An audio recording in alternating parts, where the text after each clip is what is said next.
history all the way down until now. And then they don't see us as human at all.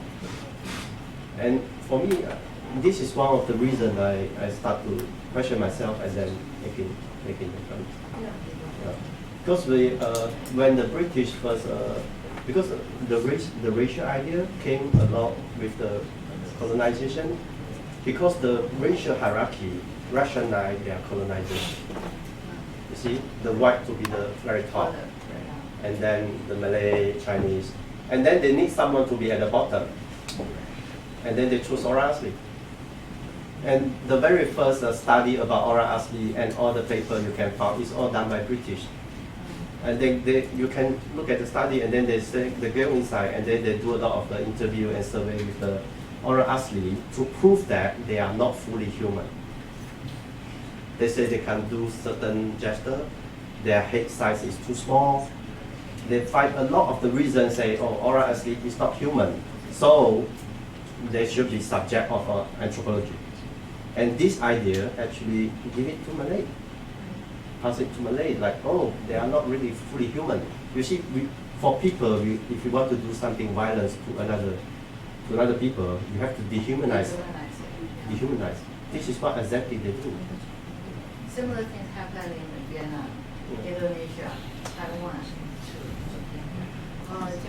Yeah. Well, I just feel that your film is a very important film. To me, it's a watershed.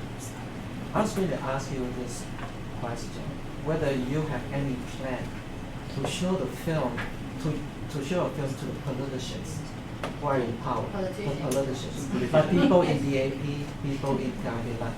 I think there is this possibility. You know why I ask this? Because when we showed this film by Namron One Tu Jang a few months ago over here, the film is the first film ever in Malaysia about police corruption. It never happened before.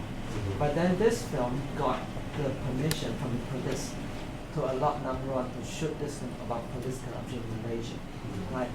And then it went through a censorship. Actually, it was finished during Najib's time, before the new government, right? And then later on, this film, One Tu Jaga, was shown in the Ministry of Interior Affairs to all the people there, including the minister who was there to watch this film as well, because it's about the police corruption. It's also about illegal immigrants. Right. A lot of social issues are being involved over here. So I just feel that, you know, in some way, this new government in Malaysia, you know, I think they can. There is still this possibility for them to accept new things, especially through films. You know, that's why I would like to ask this question. Perhaps there's this possibility for you to show this film, to some of the politicians who are in power, especially the DAP and Kek-huat-Lecture. They have been oppressed. They had been oppressed by UMNO for a long time. You know, today they are in power. They still, many of them still have this, you know, integrity with them. So I'm just asking this question and see what. No, I'm looking forward to if some politician willing to watch it and to voice out. Yeah. I mean, we need those politicians to voice out actually. But then, you know, in Malaysia, you know, they are afraid of being criticized by another side, like UMNO. That arrange some private screenings for them. Ask them to attend. Ask them to offer, you know, opinions. Yes. No, actually, I also thinking suggest whether we can screen in different states, because the incident mainly happens in Penang, and then Penang is majority Chinese, and actually we are not really serious in May 13 because we already happened in 1967 because of the Hata. We died a lot of people on that incident. So when May 13, Penang already happened, so it becomes not so serious in Penang.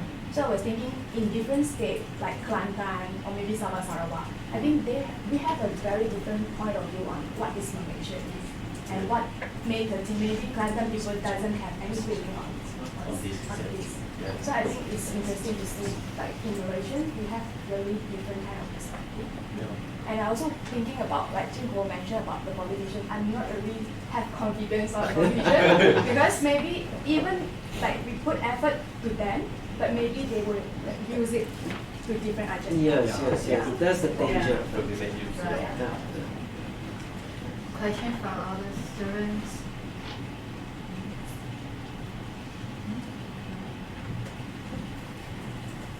Maybe just one small Yeah. question. In the movie, in the documentary, there's a scene talking about the mass burial site.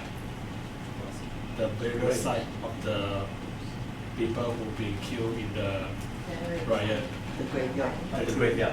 Where is it? Is it possible to say where exactly the location is? That is in Sungai Buloh, Oh, the leprosy center. Okay. Yeah. So the one that you interview Yes. is the one who carry all the corpse Yes. into the burial site. Yes. Did he mention how many corpses that he bring into the site? For him, it's 3 trucks. It was in the document, 3 trucks. 3 trucks. But then he didn't do all the digging because they take turn. There's a Okay. yeah. But it's definitely more than 192 No. that the Malaysian government The claimed. grave that is not just the only graveyard. Okay. There are others, which I know. So the rough figure they gathered from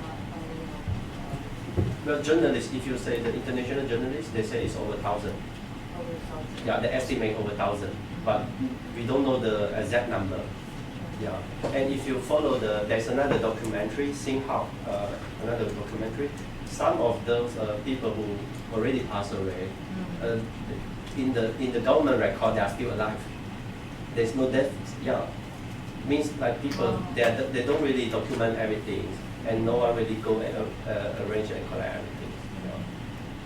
So we don't really have the accurate numbers. Yeah. And there's still a lot of pictures, photos. I know there are a lot of photos, which I cannot reach.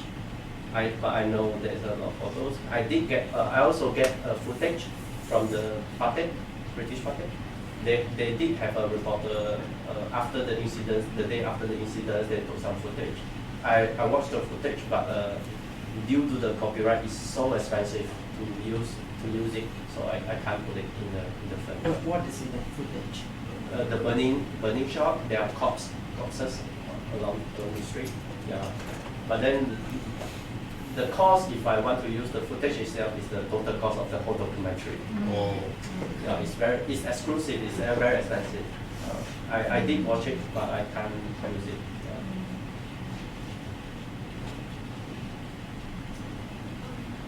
Yeah, just curious, like when we talk about May 13, and you know, like our relationships with the Malays, with the Indians, people kind of know what our relationships with each other are.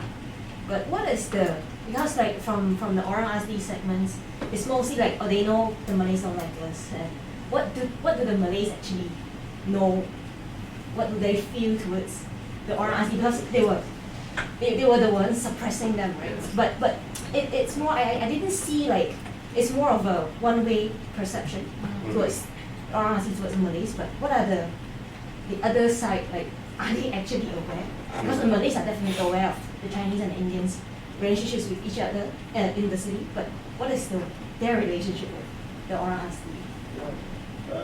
Today, actually, not many Malays know about the slavery history of the Orang Asli. And in fact, the slavery is not just Malay against the Orang Asli, because they kidnap a lot of the teenagers girls. All those girls are actually sold to Chinese. Okay. You see, because at the time, a lot of Chinese immigrant to Malaysia, but female is not allowed to came out from China. So there are not enough female to provide. So the Malay go and hunt those Orang Asli, sold this to the mining boss, those mining workers. We are involved. Chinese are involved in this slavery. And You mean actually it's in the 19th, so early 20th century? yes, Not when the mining, earlier. earlier. When the Chinese Yes. coolie or migrant workers. Yeah. Okay. And And what became the boss? yeah. And because in Malaysia the history book is so mythical, like kind of the British official who abolished this slavery was killed by a Malay chief, and that Malay because it will defeat their gain, their profit, because they gain a lot of money from selling this slave. Oh, And this chief actually is claimed to be one of the anti-colonization hero in our history book.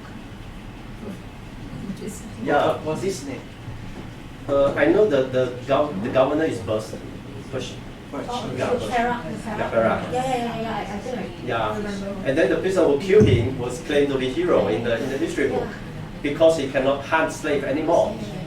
Yeah, so you see, this is a lot of things we need to sort out in Malaysia. Yeah. But I think also even in the screen, the login things is we're not sure whether it's the boss, Chinese boss or. Yeah. But like we would like to see more of Yeah. the relation because it's still we're looking at them at their own circle from what I feel, and we live in our own parallel universe in the city. But they have their own problems, but we didn't see the relationship between them and us. That's what I felt from the film. Not Okay. much. Yeah. Yeah, So I'm just curious about do you have like your own personal goals about this movie? Maybe like an expectation for your audience about this movie? Yeah, my goal will be Malaysia to watch it, and different races. Yeah, so that's why the moment when we were screening in the Freedom Film Fest, although I have to admit I'm scared. Even before I decided to attend the Q&A, they call me again and they say you have to prepare, there could be trouble. I'm really scared actually, but still I'm there, and then you see audience from different races, honestly, Malay, Chinese and Indian.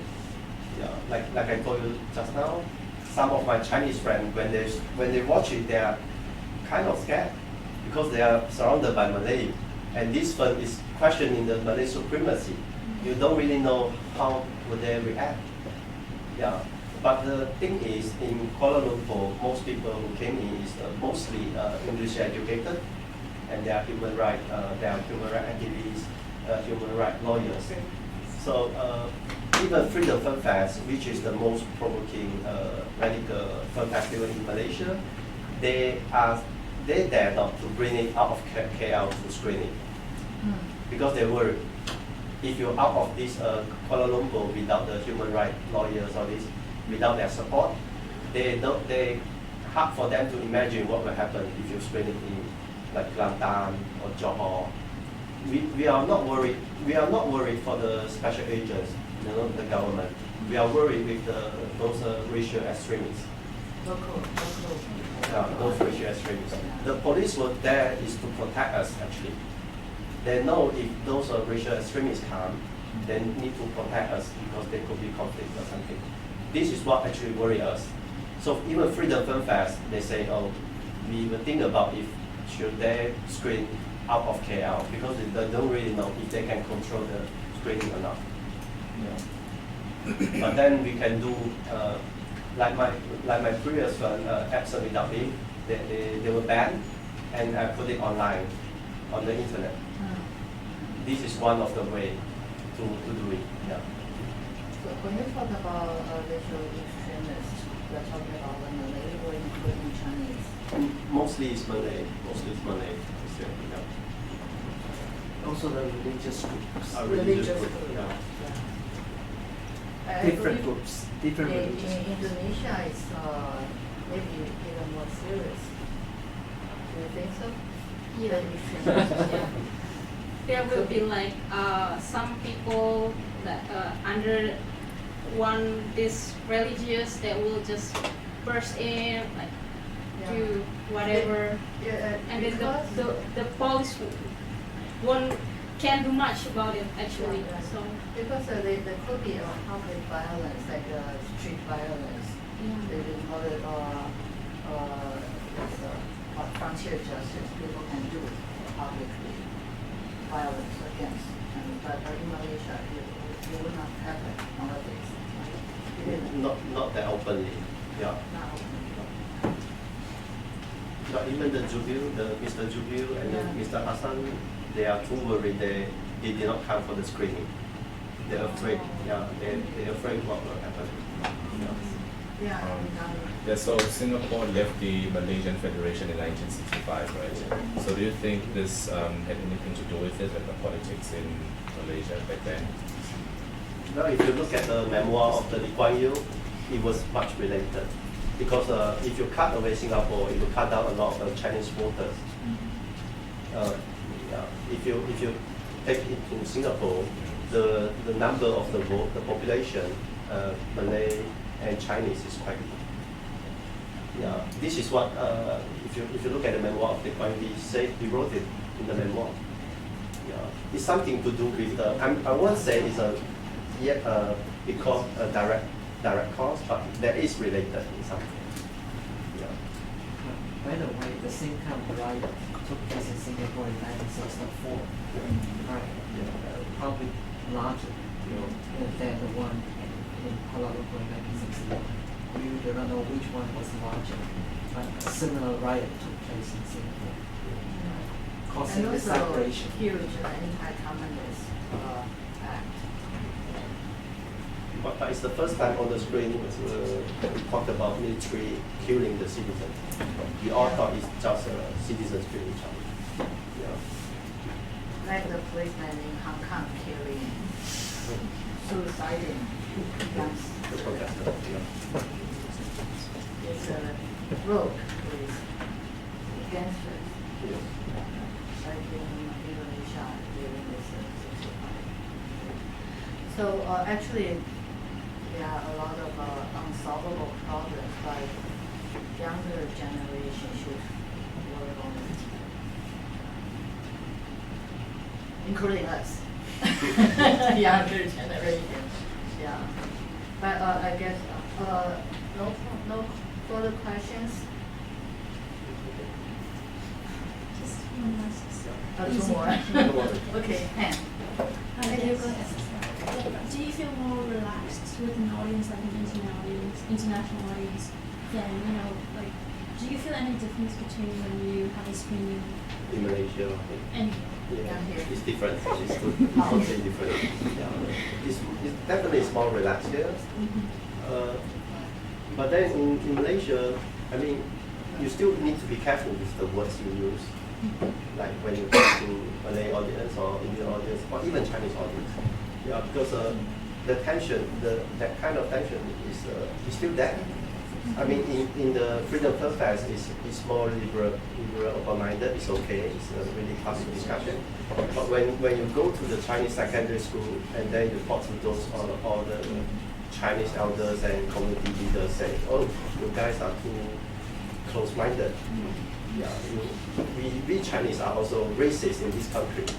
You have to be careful how to interpret that words, send them to them. It's the first time. I mean, I think it's the first time trying to send this message. We Chinese are also racist. Yeah, because we all the while we believe Malay is because of the Malay supremacy. We say, oh, they are racist, but we never question ourselves. We Chinese also racist. Then we never ask ourselves these questions. Yeah. And the Chinese also did a lot of bad things during the colonial period. Yes. So they were considered as an area higher up. Yeah. I think on this plantation on John. some question? As if the first I want to consider about the slavery in the country were bring another country what to do, for example, the local or social. During the colonized periods. You mean the oral slavery? Yes, because in the country the ethnic become a slave. Yes. Yes, and I wonder the slave were brought to another country, for example, British or American, because some employers make some policy about this, and I want to is the not passed or not in the country. To bring to another country. Yes. There is not concrete evidence. There are some field like saying there is a slave trade center in Indonesia as well. Oh. Because oral asli is not just in Malaysia, also in Thailand, Yeah. Thailand, Malaysia, and Indonesia. There is slavery in Thailand. Yeah, Oh. it's, the picture that I used, that little boy, there's one little boy who Yeah. in the end he dressed in Right. European. Yeah. He's a pet of one of the Thai king. Thai king. He went to Perak and he met this Ora Asli, and then he said, is it possible to tame them? So he brought these kids back to the Thai palace. And he teach him to sing, to play theater, to wear European. And in fact, that photo, if you go to Thai, you ask around, people know about this. No, actually, I visited South Africa,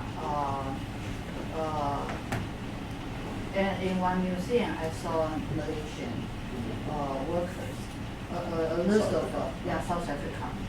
So maybe besides this forced laborers, there might be also forced soldiers. I don't know. She was talking about the French colonial rule. They brought Vietnamese people to join First World War and also Second World War. Army soldier, in addition to workers, workers in the mine and others in the construction site. So actually, I was a little bit surprised, but it's not really a surprise because of the colonial route to bring Southeast Asian people to Africa or Europe to As a fossil. yeah, right, sure. Actually, even at that time, between Malay and Ora Asli, there's no really clear line.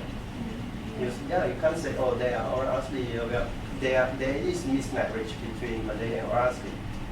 And if you look at Jakun is more like Ora Asli and Malay descendants. So you can't really say, oh, they are Ora Asli. To what degree is Ora Asli? To what degree is Malay? No. And in fact, some of the Ora Asli, they sell their own people. It's like in order to protect their own village, they will ask Malay to hunt they will give information of another village for them to hunt the Ora Asli inland. Yeah. So it's kind of complicated. And another question. Yes. I'm concerned about the colonized government, for example, the British Empire. Since they must end the policy with must started the discrimination about among the ethnics. Yeah, it happened now because, for example, in Vietnam, French and Pride or Americans make some policy, make the ethnic minority become isolated earlier. Yeah, but now I think it's better for now. Yes, because they can in an aspect they can save identity, language, everything. But now, for example, in Vietnam, some policies make everything disappear, and the ethnic minority in Vietnam now I think it lost identity. Yeah, therefore I consider about the policy in the country. Well, today's the Ora Asli community, the law that Ora Asli community is using to fight against the government is set by the British long before the independence. But the mindset, we have to be clarified with it because the British mindset, they are the very first discovered the Ora Asli and then to study them as the anthropology study everything. But in their mind, they think the way to protect Ora Asli is to isolate them, to keep them still away from the civilization, so that they can study them as a. But I don't think that is really because you should let them. I mean, you should let Ora Asli decide their own fate instead of like saying we should keep them as a subject of anthropology study. Yeah. But then it's, another aspect, I think. yeah, but it's ironically the law they are using today to protect themselves is law set by the British. Yeah. It comes to my mind that when people brought Malaysian people to, for example, South Africa, it's not necessarily It could be Malay. It could be Malay. Yes, it Yeah, could be Malay. right. Yeah. In fact, I think at that time it's quite difficult to differentiate like you are Ora Asli or you are Malay. Yeah, because it's more like a tribe. Jakun, Khmer, different. Yeah. Okay. other question or comments? Bike? I don't force you, but you can.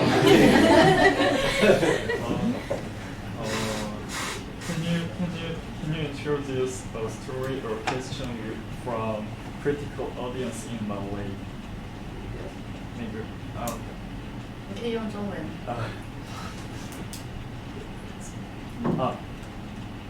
在马来西亚那个听那个跟那个，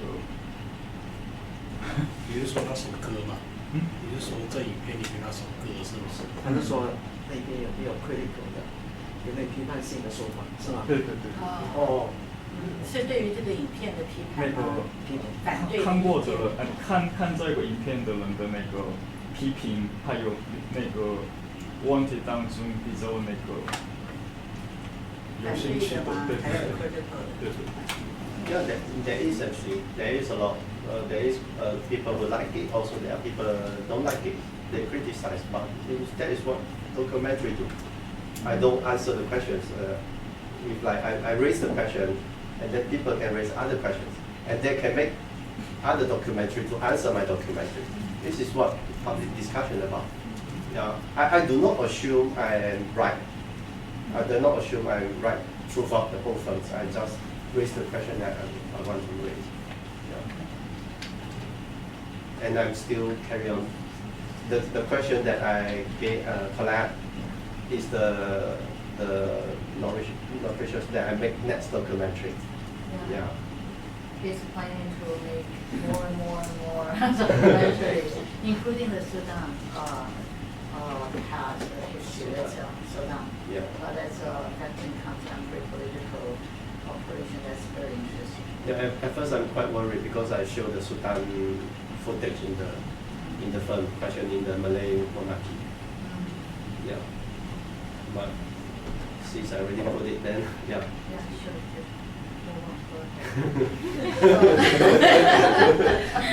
But we cannot guarantee your safety. But you'll have audience. But we just move on according to our own call, right? So I think that will be all. So for this class, would you please stay for 5 more minutes? I have something to announce. For the rest, let's thank Derived.